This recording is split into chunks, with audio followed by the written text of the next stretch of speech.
meaning of the korben, the famous vort, Adam ki yakriv mikem, korben la'avaya, such a classic, that it says, it should say instead, Adam mikem ki yakriv, when a person from amongst you will offer. Instead it says, a person will offer from you, which means that when you want to, the word for offering, of course, means to yakriv, to become close. If a person wants to come close to Hashem, mikem ubachem hadavar taloi. It all depends on you, meaning to say that since it's all about iskafia, then it's always available. In other words, there's no prescription that's outside of you. You know exactly where your borders are and what you can handle, and that means that everybody is equally able to come close to Hashem at every time. There's no concept of being higher or lower when it comes to your ability to actually touch the divinity, because no matter what level you're on, you have your tests at that particular level. And it's HaKadosh Baruch Hu ba b'terunya. Hashem doesn't come to ask things that are beyond your scope. So whatever test is brought before you, it's clear that that's the test that you can meet, and He knows your limits. He doesn't come with his demands which are beyond you. He comes with demands which are for you, and therefore it's available. The idea of being, his skafia and his hapcha are always right there. So basically, we're going to start right in the middle of page 6. The line starts with the word kol echad ve'echad. It's like a Rosh Tevos after the word kol. That Hashem comes lefi koach shel kol echad ve'echad. He comes according to the restraints and limitations of each and every person. And through this has the power of every person to go up to the highest possible levels. In other words, because you can come close, you can access Hashem. Yeah. By the way, remember we said that I asked a question, what's the deal with the Skafi, and then you said okay, the transformation is really just for the Siddiqim because they don't have any. Yeah. I said there's two answers, but yeah, a technical truth is that real Skafi, his hapcha. Yeah, is for tzaddikim. Well, I ate Friday night with Rabbi Cohen. Yeah. And I was talking about them with that issue. Yeah. And he said something very interesting. He said that the Hashem likes the Skafi because of the whole ending of the Ben versus the Evid. Mm-hmm. That the Evid is like the Skafia, So yeah. So so maybe that's even a higher level than that. We spoke about that. In other words, the idea of lo sasud rachari levavachem, don't turn after your hearts. Tzaddikim can't even fulfill that. So in other words, we said that because they don't turn after their hearts. You don't have to be warned, don't turn after your heart, because they're not going to do it. So there's certain commandments that are really just for the Beinani, and it's very precious in Hashem's eyes that you subdue yourself, which is something that the tzaddik doesn't really have to do. His job is transformation. Right.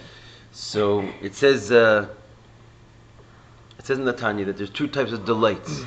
That when Yitzchak asked Esav, Aseli meta'amim, you should make me delights, in other words, delicacies.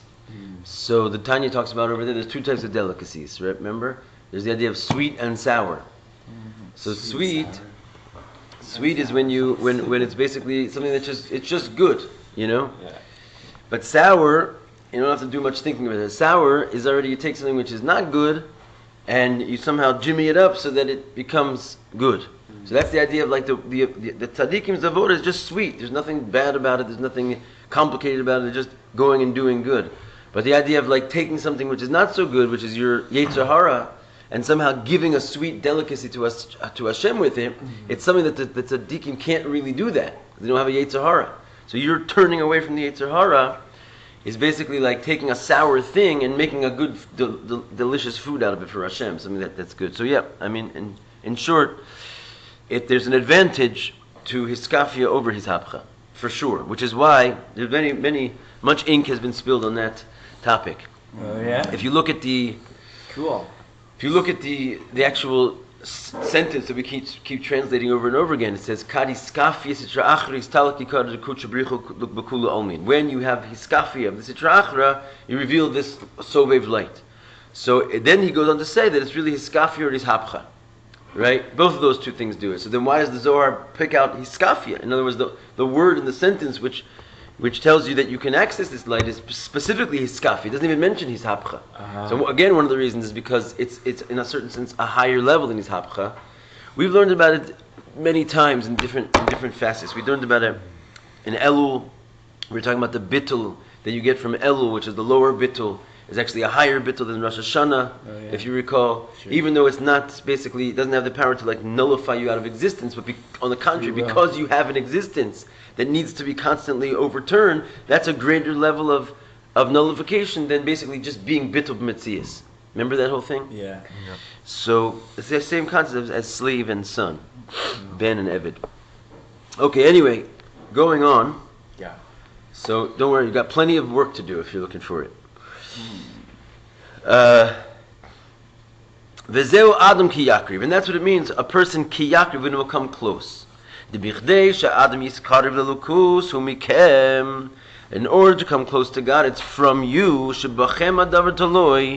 The whole matter depends on you. Mikem korben lavaya. We did this, but we'll do it again. From you is the korben to Hashem. The mikem takrivu as korben lavaya. It does not merely mean in that verse the actual animal sacrifice. Ki mikem, which is talking about you. So then why does it go on to say from the animal, from the flock, from the cattle? Because the behema shebelibo shaladam is talking about your animal, which is the nefesh bahamis.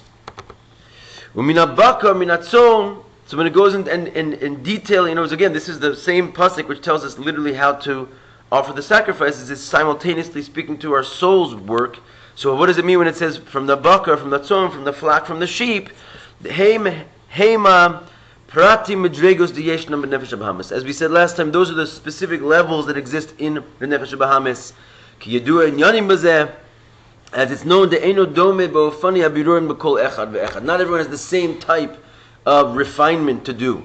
The yeshno shanefesh bahamis shelo hu shor nagach. Some people, his animal soul is a goring ox. A goring ox. Ubal midos gasos biyoser. And he's got extremely coarse midos. Right? That's just how he comes. In other words, doesn't matter. He's not lower, he's not higher. He's just an ox. Which means that he's got his work to do. Some people are a tzon. In other words, they're a sheep. Which means they are, they've got sort of better midos in a certain sense. They're not as wild, they're not as aggressive, but they're sheepish. We spoke last time what the difference between that is. That actually the Rabbi said our generation's sheep. Nefesh Bahamas is the sheep. Why? Because we don't stick out for rookiness. Right. Se Pazora Yisrael, it says, like a scattered sheep is a Jewish. What is a sheep's main thing? Whoever is going to follow whatever leader is going to pop up. Doesn't bother him, like he'll just follow the crowd, follow the leader. So that's assimilation. That's basically just voting for Obama twice in a row. What are you doing over there? He doesn't like you. It doesn't matter, everyone's doing it. Let's go on the board. Freedom. So the idea is like all the Jews voted for him. What's going on there? Because we're like a scattered sheep. We're just assimilated. So that's its own clip. So it's not a mean, nasty, unrefined person. On the contrary, it's a scholar, a liberal. They got it all together. But it's a sheep. Even though this is also called an animal, but it's at least a little bit more of a friendly little animal. Docile. As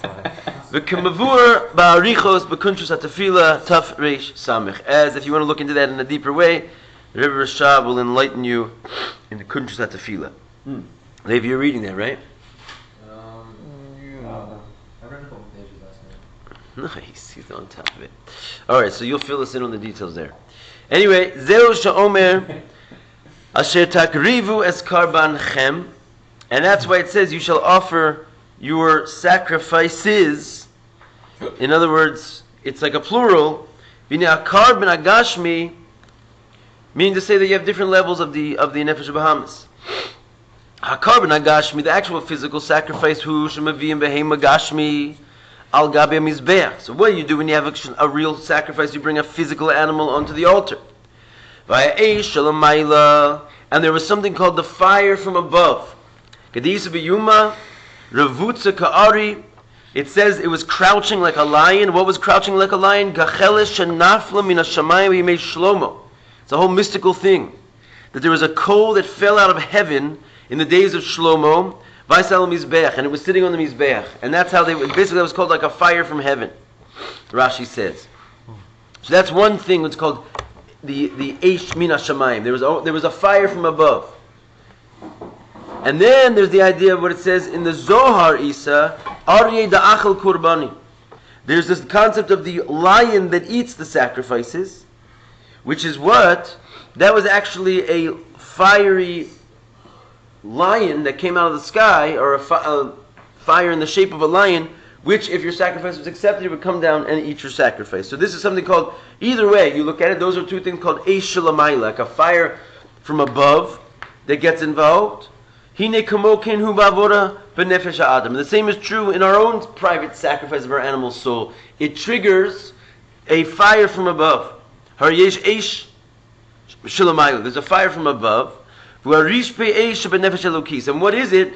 It's the fiery passion of your godly soul. In other words, when you bring your animal sacrifice, something happens that it makes a room for your godly soul, and a fire from above can come and now devour the animal sacrifice, as it were. In other words, you humble yourself and bitter yourself from your coarseness, and then it will leave room and an opening for the love of your godly soul to come out, which until you sort of sacrificed your animal, gave up your passions, that fire was not able to be seen. So once you sacrifice yourself, then the fiery love from the godly soul can appear. And that was indicated by the fire from heaven. As it says in Shir HaShirim, he burns with a fiery fire, a flame of Yudke. Ve'isa b'midrash Rabbah, and it's brought in Yalkut, ke'eish shalamayla, that this fiery passion that you're burning with this a flame of Yudke, is like a fire from heaven. She'eina eish mechabel l'mayim ve'eina mayim mechabel l'eish. And this is a fire from heaven where it's basically impervious to being extinguished.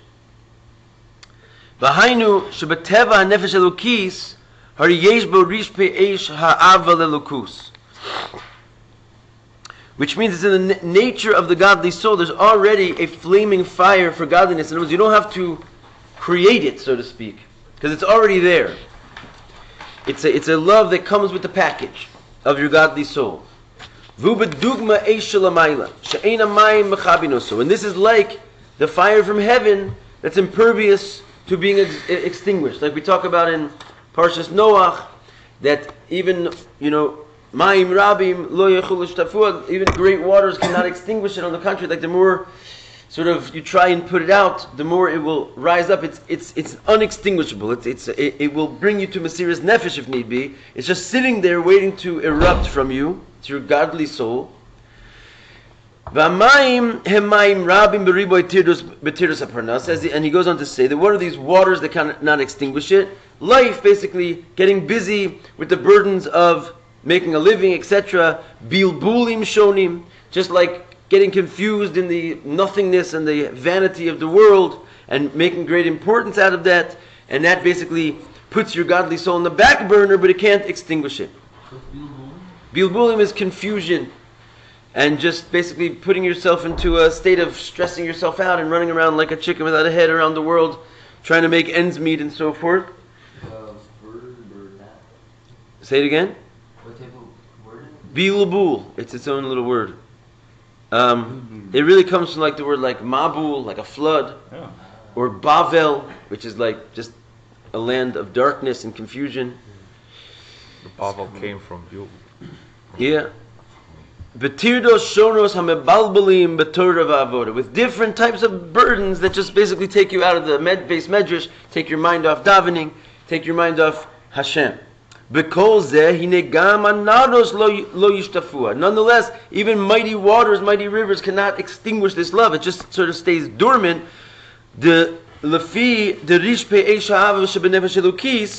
that is because the burning love of the godly soul, it's like a heavenly fire. It's not able to be put out by water. So you have this going for you. But to get it out, and to get it to be seen and not in a state of concealment, okay, it can never go away. You're always going to have it no matter what ends of the earth you put yourself in, and no matter what, chas v'shalom, situations that a little yid can find himself in, which are not healthy ones. You still are always going to have a burning passion for divinity and even 613 mitzvahs and all their parts and so forth, but you might not even have like a glimpse of it. The way to get to it is to come close, bring close your nefesh bahamis. In other words, a little bit of sacrifice on the part of your animal soul will suddenly trigger a room and an opening for your godly soul. Shagam hu yelo aval elokus. So he said, "Bezet tzrich lios hakrava shel nefesh bahamis shagam hu yelo aval elokus," and basically so that it too will have a little bit of love for God. In other words, that's what it means to bring it close, to sacrifice it. Why is it sacrificing itself? Because it wants to come close to God. That's your animal soul itself. As it says, you have to love Hashem your God with both of your hearts, with both of your yitzers. That even your animal soul will and can find a love for God. But how does it happen? Only by enabling, in other words, the process is you sacrifice your animal, and then you leave room for your godly soul to express itself, and then the godly love can invest itself into the actual animal, and the animal itself can come to love God as well. It comes from the investiture of the nefesh elokis into the nefesh bahamis.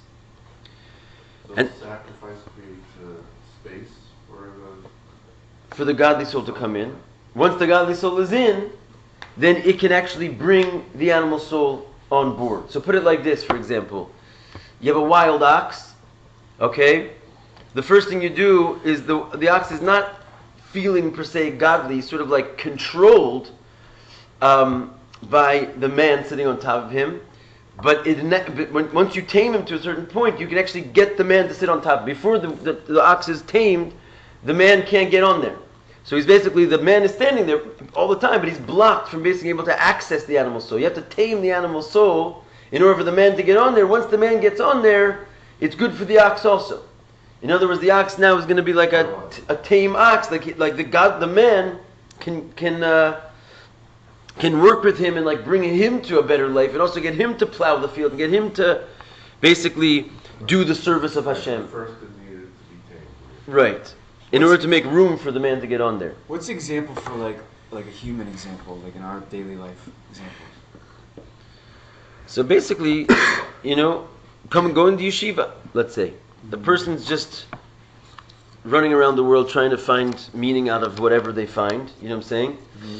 And you don't know what yeshiva is, you don't know what Torah learning is, but like basically some rabbi convinced you to go, and so you sit there and you go through the motions basically. A lot of guys, they don't exactly, even when they get here, they're not even sure like what is it good for them, what they're doing here, how does this relate to my life? They're fidgety. You see this a lot. Mm-hmm. Like they're sitting here, they're learning a page of Hasidus. What does that have to do with anything? Like, I've got to make money, I got to get out of here, I got things to do. Like, really, and they're just pushing themselves to sit here for a second, but they're taming themselves. I mean, at the end of the day, they're becoming tamed.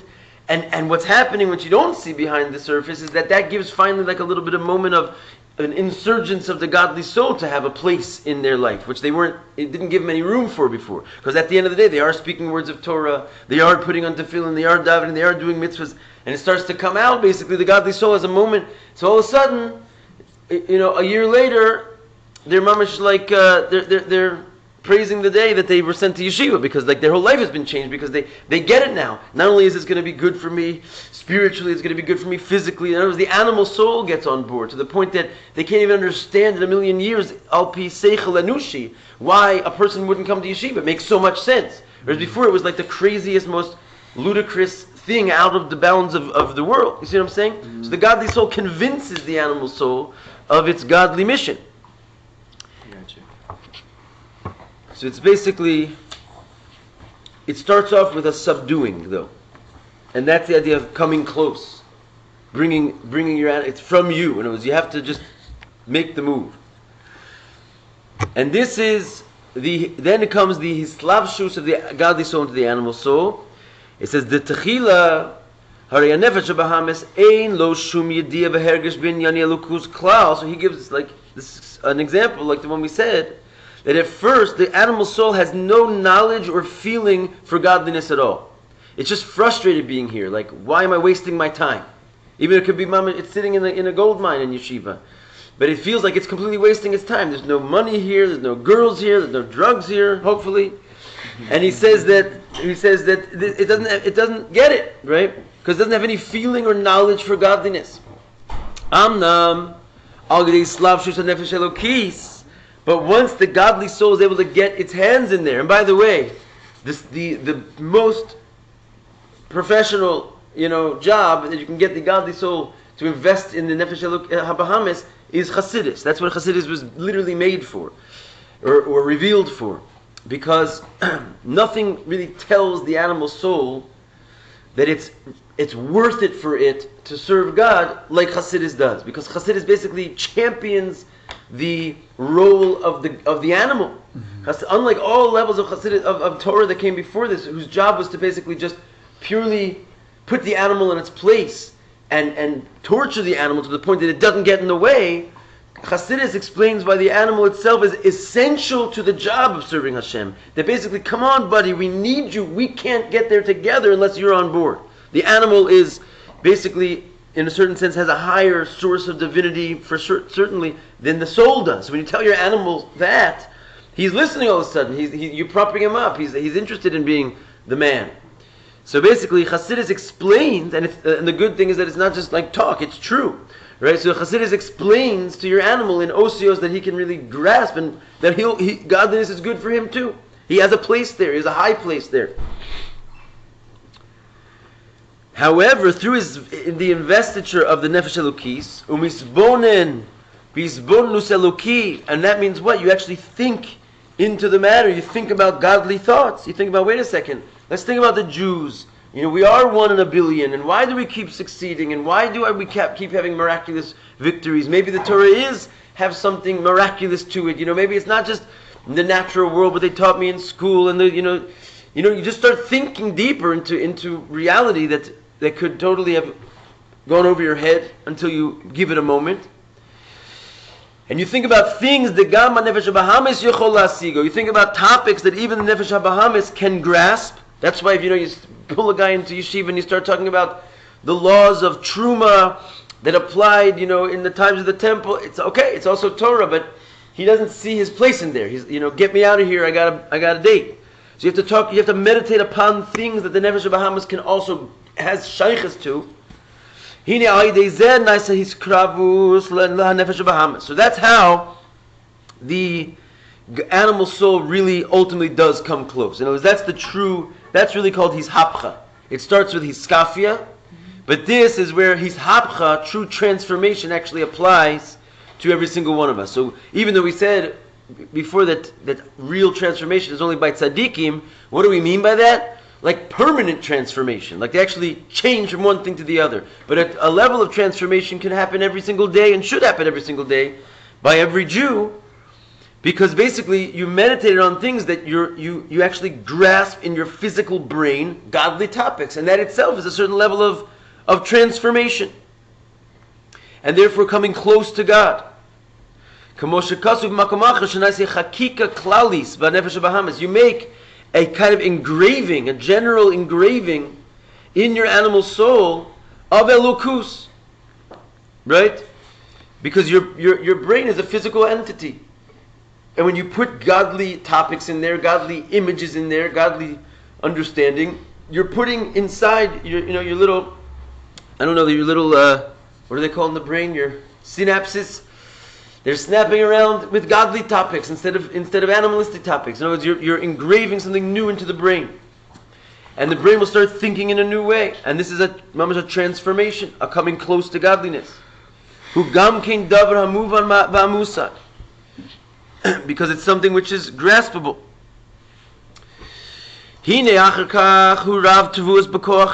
Then, what you wind up with is what we call, you get more grain with the power of the ox than you do with a man. When you get your animal soul on board, you now have an ox leading you, which is better than a man trying to plow the field, you now have an ox trying to plow the field, which is what we said before. In other words, if you can get your animal soul on board, your ability to serve God is 1,000-fold, because you have shnei yetzirecha, you have both of your yetzers working for Him. So means hapech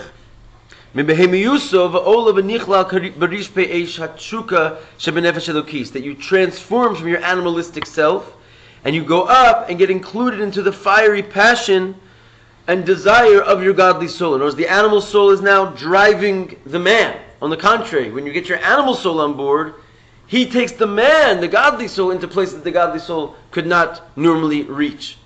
So in fact, the fire is even greater than it would be if it was merely the godly soul's fire. What's that word for the fiery? Rishpei, Yeah. That's kind of flashing fire. V'kamo sha'al yidei korben gashmi, and just like when you bring a physical sacrifice, hari mizbara nitzutzei datzach, you wind up refining the sparks that are in datzach. What's datzach? Anybody? Yisrael, what's datzach? You have a copy in front of you? No. Oof. Are there any extra copies? There probably are. Where are we exactly? This one there. What's datzach? Daled tzamek ches. Tzadi ches. Domem tzomech chai. Oh, it's the different levels of life force. Right, it's inanimate, Matter. growing, and animalistic. So the idea is that every korben that came with it a certain representative from all those three levels. The domem, tzomech, and chai was an aspect of every single korben that you brought in the Beis HaMikdash. The chai, the animal is obvious, you brought an animal. The tzomech, what's a tzomech? The growing, what did you bring that was growing? Flour, wine, right? They came with every sacrifice. And what about domem? It's a little more tricky. What inanimate object was salt? Bam! Good. So it says al tashvis melech. You were not allowed to not have salt, and this is like one of the reasons why is because you needed a representative from the world of inanimate, and that means that every single sacrifice, what we're saying is just like you can transform an ox, and now you have much more. The man is much more powerful when he grabs on to the animal. So too in the actual animal sacrifice, you brought into the domain of Elokus a representative from the world, from inanimate growing and living. So it is when you offer spiritually, you bring your spiritual animal. Same thing, you bring like a representative, so to speak, of the Gashmiistic world.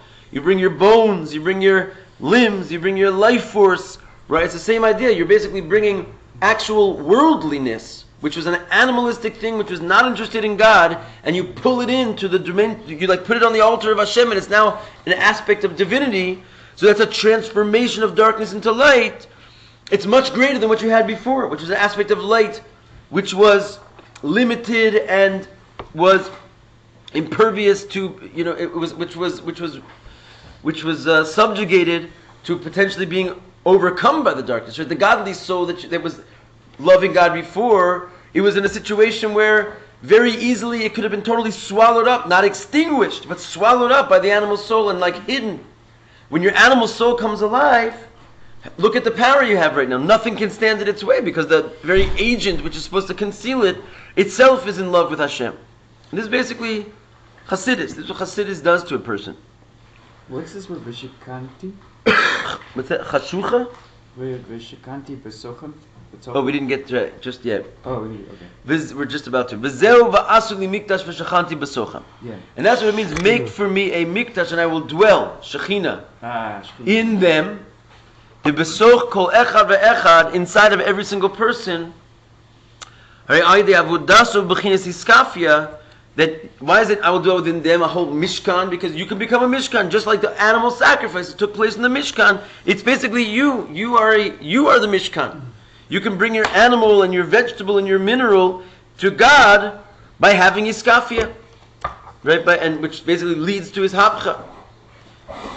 Here he's saying that the truth is that it's a double. In other words, that but this is not a contradiction to what we're saying before, because what we're saying again, the tzaddik does this, and he does it sort of like once and for all. He actually transforms himself to the point that he doesn't have an animal soul getting in his way. Mm-hmm. He just transforms the animal soul and it's done. It's like a sacrifice. His whole life is like a sacrifice. A regular person, he has to keep sacrificing like every day, right? So in other words, when you sacrifice, you do transform your animal, but it's not a permanent transformation. You have to get up and do it again tomorrow, because if you leave it to its devices, you haven't fixed it all together yet, and therefore it's going to go back. You know, so you're just basically keeping the fires going. You're keeping the sacrifice happening all the time. So he says that you start off with hiskafia, the main thing is that hiskafia should lead to his hapcha. Not only that you're busy taming the ox and like sort of getting it geared up so that a man can ride on it, but it's actually the man is riding on it and he's plowing a field with it, which means that your animal soul is rushing out, doing the service of Hashem with a certain vigor that only the animal can bring. Which again, you can accomplish it every day. And therefore, again, this quote comes up a lot. When you subjugate the Sitra Achra, you reveal the glory of Hashem in all the worlds, i.e., that level of light and revelation that is Bechinas Sovev Kolomi. You suddenly unleash this Sovev light. And what's the symbol that you just got to the Sovev is that it no longer has a parallel in darkness, right? If the animal is on board, that means you've turned the darkness into light. That means you've reached a level of light which is no longer, subjected to the limitations of the vessels, and that is the definition of Sovev. So the whole point is Sovev Dafka comes out, as we said before, in this world is the only place that you can actually reveal the Sovev light. It's the only place you can actually turn darkness into light, which is the symbol of Sovev light, that nothing can get in its way. Okay, we're going fast because we're going fast. What's Ikra? Ikra is mainly. Where are you? Stalak Ikra. Oh, no. So Yakare is the glory. Istalak Yakare is glory, like Yakar. Something precious. What about Istalak? It means you reveal. Or reveal. I don't want to distract us. Seems like bringing an animal Istalik is sacrifice revealed. a less transformative action or subjugation than doing it ourselves. So is it considered... Why? Because so I bring an animal and I bring it to the temple and the Kohen sacrifices for me. Right. What is it? And I think didn't that sort of lead that people didn't do the right thing because all they need to do is bring an animal sacrifice. I hear what you're saying. Okay. To heal or to make teshuva, whereas what we're now asked to do is much more internal. We need to do more internal work to make this happen. I hear what you're saying. Yeah, for sure. I mean, I think in those days the idea behind it was because the service of the sacrifice was happening, the temple was running, and therefore the Shekhinah was dwelling in Israel, basically, the whole world was in a type of higher state. In which case, you didn't just bring a sacrifice. In other words, you brought a sacrifice and like the atonement that was taking place was in fact felt by you. In other words, it could be that it got corrupted. But in general, in a general state, that was a corruption of like what was possible. Even today, I hate to tell us, you can go and daven and learn and do your whole thing, and you're still not really doing the inner work that has to happen. So, we could corrupt the process at any time. But all I'm saying is, in those days, at that time, it was doing the job. It was a major. It's arguably even more, but arguably not. I hear what you're saying 100%. It's just a matter of the process was happening, as so to speak, as a collective versus as individuals. So there's something you gain by being part of a collective. There's something you gain by being an individual. Each one like sort of has something going for it. The very fact that there was like a unified service of the entire Jewish people every day, that we were all imagine what it would be like. We have this big thing like, okay guys, we're gonna all go and have the Birchas Kohanim. All the Kohanim come, so there's 1,000, 2,000, 10,000. And the rest are just basically doing their thing. They have their own little shul. They're doing their own service. Okay, I didn't make it this year. What about if every single Kohen showed up to work every single day? It was like a kind of massive group power that took place when we were all centralized. Our religion was centralized, which I think had its own sort of spiritual effect on us. But point taken, no question about it. We have the Golas brings certain advantages, and that's that everybody has to do it themselves. And the animals were not just metaphorically speaking; it was also a sacrifice. That's true. In other words, the Gashmias world was actually turned into God. Whereas here, the cows, we don't really touch the cows. But it wasn't you that was, you weren't being sacrificed. It was the animal representing us, I understand. I mean, if you were a shepherd, that was your life. It cost a lot of money, though. It was like a financial sacrifice. It was your life, literally. That was how you lived. You raised animals. Well, I don't know, not necessarily, because we're talking about also the daily sacrifice, which was something that we all participated in by giving, let's say, half a shekel once a year, and we all had a part in this daily sacrifice. So it wasn't, for sure, if a person brought their own sacrifice, it's a different experience, because they were penitent, and the feeling was that I'm supposed to be sacrificed instead of this animal. They would lean their weight on it, and that. I think that was more work that you couldn't get away with. But the daily sacrifice, I hear what you're saying. There's definitely a certain advantage of post-temple Judaism in the fact that we all have to become our own temple. I'm just saying. I would imagine that in a heartbeat we'd give it up because the experience and the actual spiritual elevation of actually having a temple and the world being normal for a second also brings a Jew to a very high place. We went to Kapparas. Kapparas was intense. Intense. Yeah. Okay. Kitzer. Way intense. Way too intense. Yivar inyan ha-karbonos. So just going on the Kitzer here, we explained the idea of karbonos. Again, let me just re-clarify. I'm going kind of fast for two reasons. One, this is a review. Hopefully, many of us have learned this mimer. And two, we want to, before Yud Shvat, we're going to see if we can get up to chapter 6. Why chapter 6? That's the one we're at. Right. This year, basically, if the Rabbi was giving a mimer, he would give over another drasha on chapter 6, because every year he gives a different drasha on a different chapter. So we're trying to get to chapter 6, and then we're going to go in and read two maimarim that the Rabbi gave on chapter 6. One in the year 1956, and one in the year 76. Okay. So, Kitzer Yivar Inyan HaKarbonos Ba'avodas HaAdam. What did we do? We explained the sacrifices, how they relate to man. Ki Yakriv, that it basically means to come close, and therefore Tzrich Lios Mikem, korben has to be from you, from wherever you are, your personal sacrifice. Eish Shalamayla Ve'eish Shalamata. So there's a fire from above, Ve'eish Milamata, and there's a fire from below. The fire from above is your godly soul, but it's intended to, so to speak, trigger a fire from below, which is that the godly soul, the Nefesh HaBahamis, enters into the domain of the Nefesh HaBahamis and makes it also love God.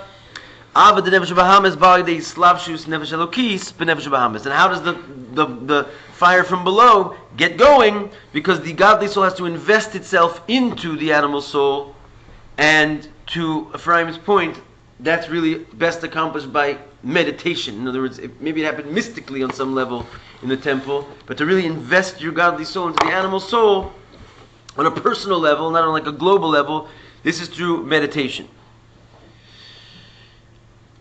Gimel.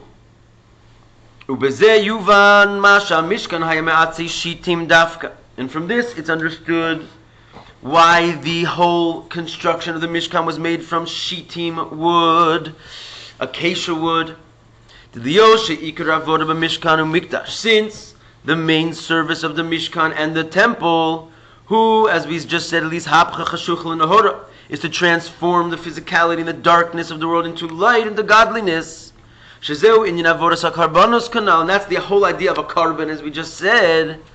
And he says here in a parentheses, which much ink has also been spilled on this parentheses, he says, Ubifrat Maisa Ktoris, particularly the incense offering. So he says, really the whole idea that we just explained is that you turn animal and your animalistic self into godliness, but really the main work was the Ktoris, the incense. Who remembers why?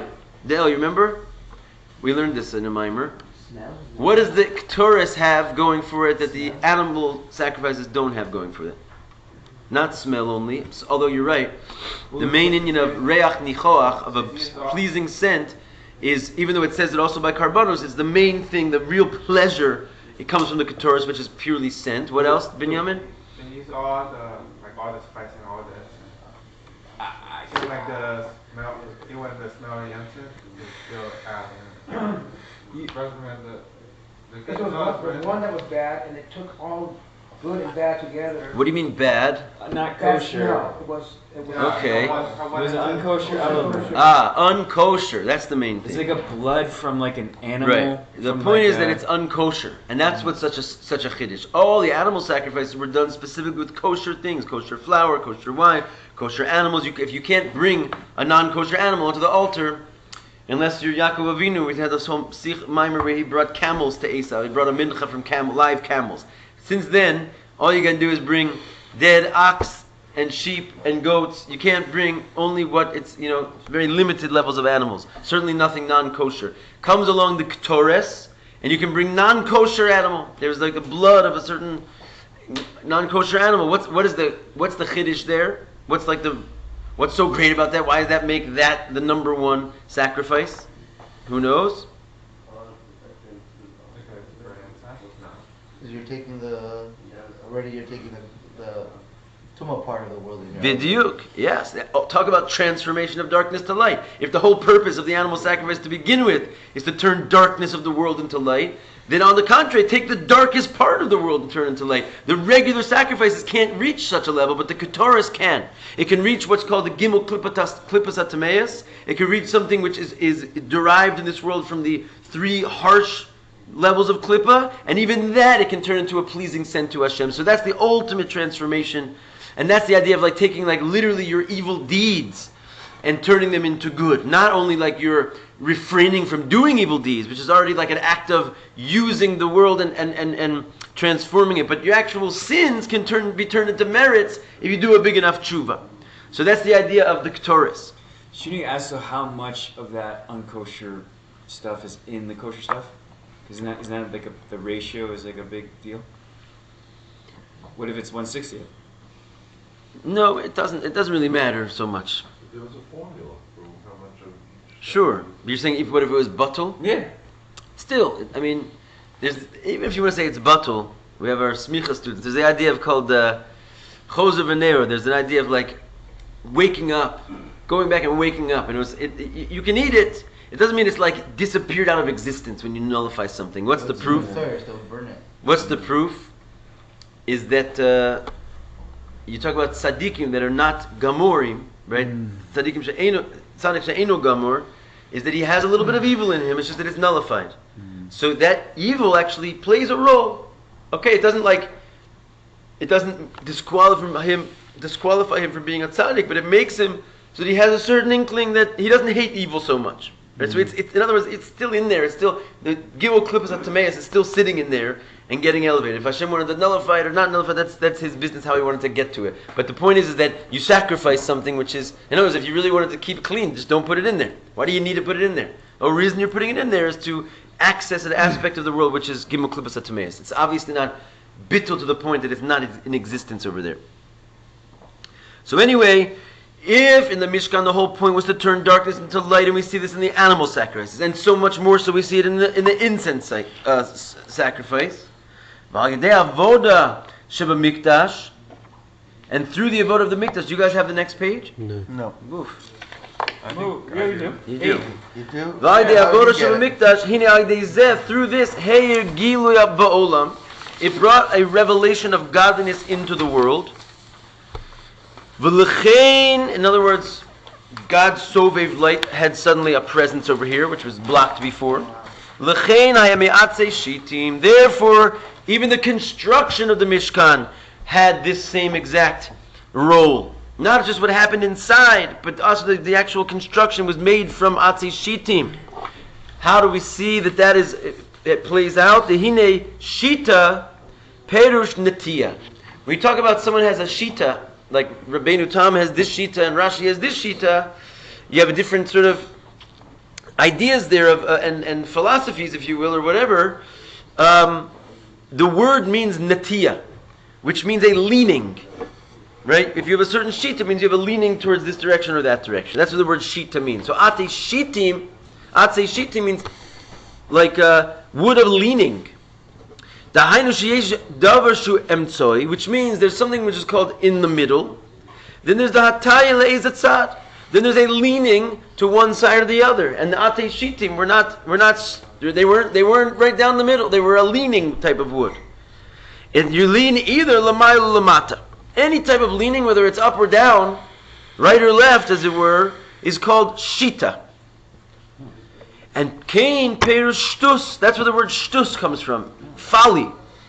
The shtus hu ataya miyadiva chochma. Why is shtus called by the word leaning? Because they're leaning away from what's called knowledge and wisdom. You lean down into the realm of folly. The idea of asagahu derech hamitzua, that knowledge and grasp and doing things sort of like according to what we call rationality, is called the middle path. V'ataya mizeh nikra shtus, and turning from it is called shtus. And in other words, it sounds like just kind of like a street name, like stop doing that shtus. But it's actually like slang, but it's actually very, very mechuvan type of word. It means to turn, to lean, and it means leaning from intelligence, leaning away from intelligence, from rationality. And of course there's shtus from the side of darkness. As it says in the Torah, his wife, God forbid, went astray.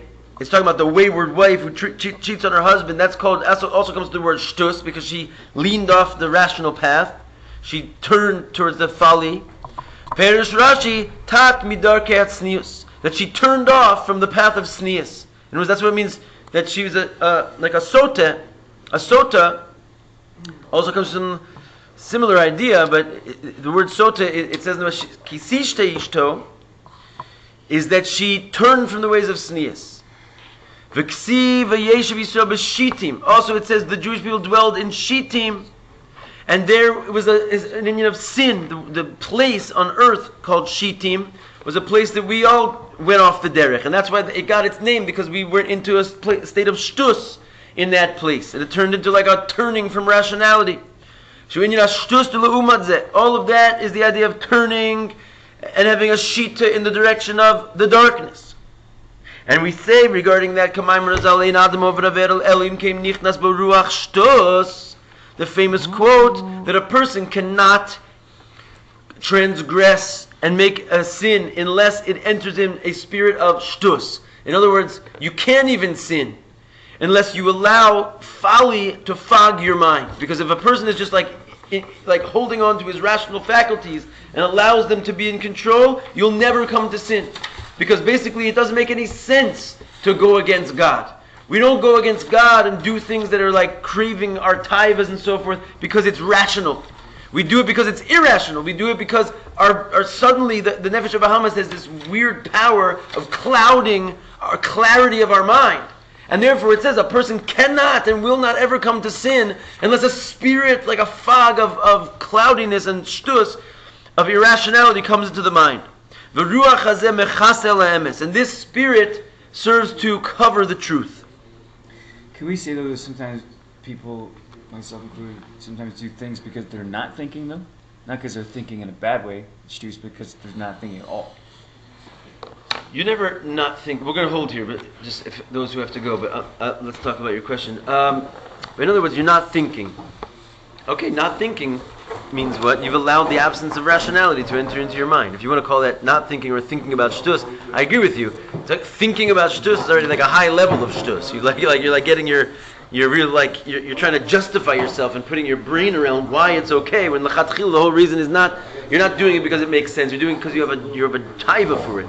So if you're going to add to your taiva a level of intelligence that you're going to now start thinking about why it's okay, you're just justifying your behavior. That's not real intelligence. That's the mind of the Nefesh of Bahamas, whose sole guide is to convince you that it's right, that it's okay. In your conscience.